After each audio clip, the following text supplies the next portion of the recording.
I think most people know that we have a budget deficit. We have a deficit for this year and next year of about $3 billion. And that in subsequent years, we have growing deficits, $2 billion, $2.5 billion, up to $3 billion in a single year.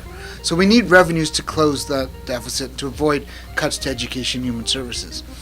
But in some ways, that's not the most important problem. The budget deficit will be closed one way or the other. It's a constitutional responsibility to have a balanced budget. The real problem is we have an investment deficit. We are not investing enough in public goods that are necessary for our communities to thrive. We're not investing enough in public education. We never fully restored the corporate cuts to education from a few years ago.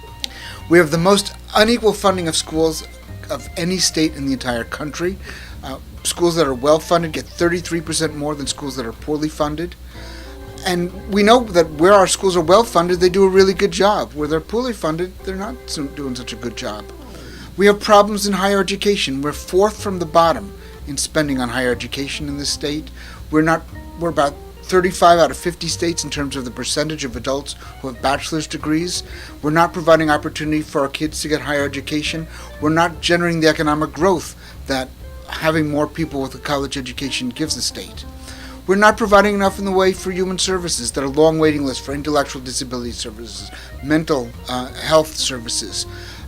Our county assistance offices don't do as much as they could to help people who are unemployed get jobs and get a better education and find the resources to get ahead in their lives. And we're certainly not spending enough to protect our air and water. The Department of Environmental Protection's budget is down about 37% since 2007-2008, and we know the challenge has been greater because we have fracking, we have other things that are dangerous for the environment. We're not spending enough on inspectors who can make sure that the frackers and others don't harm our future. The key thing everyone should know is we're not going to raise revenue on our plan from working people and from the middle class. We support a number of different ideas, but the key idea we want to talk about today is what we're calling the fair share tax.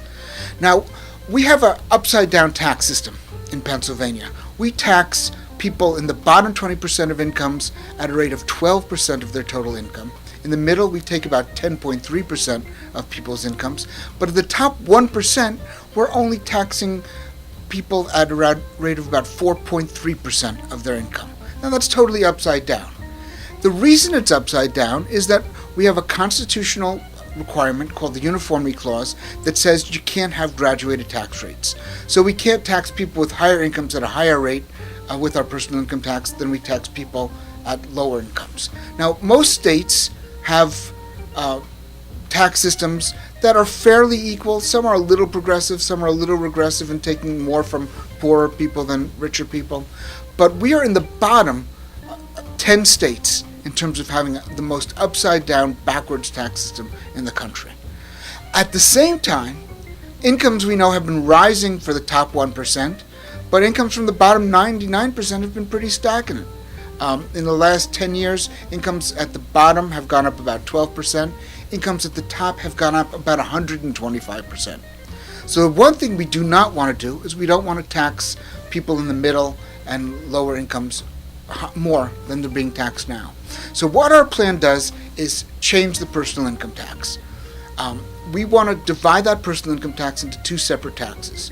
One is going to be a tax on wages and interest. That's what most people make.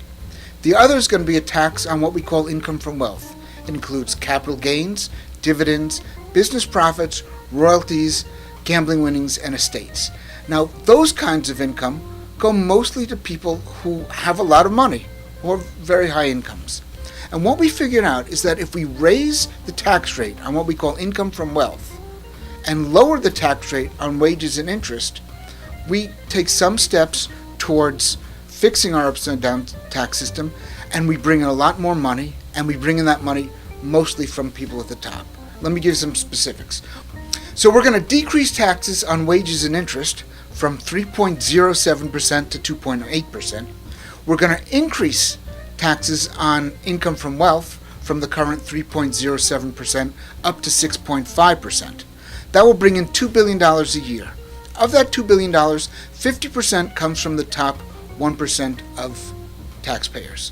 72% comes from the top 5% of taxpayers. So most Pennsylvanians won't see much of a hit. In fact, if you look at the total numbers of families, 60% of Pennsylvania families will see a reduction in their taxes. Another 25% or so will see no change in their taxes. Only 15% of taxpayers will see their taxes go up. And it only really goes up a lot at the top 5% and then even more at the top 1%. So we're bringing in $2 billion. We have a lot more money to invest in public goods and services, and yet we're not going to tax working people in the middle class. We're actually going to give them a tax break.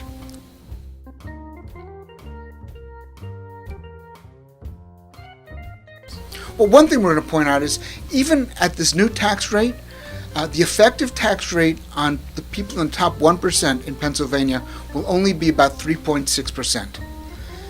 And that's far below any of the neighboring states around us. In New York and New Jersey, the effective tax rate on the top 1% is 6.6%. So if legislators say, well, people will leave Pennsylvania, our answer is, where are they going to go? There's nowhere around here that they can go and pay less in taxes. The other answer is, look, working people and middle-class people in this state need a break. They need a tax break, but they also need the services that government provides them. They need better schools for their kids. They need more help from county assistance offices and from human service agencies. They need their roads and bridges fixed. And they really want to see their air and water protected. Now, I don't know how legislators are going to tell their constituents no to a plan that would bring them these benefits and cut their taxes.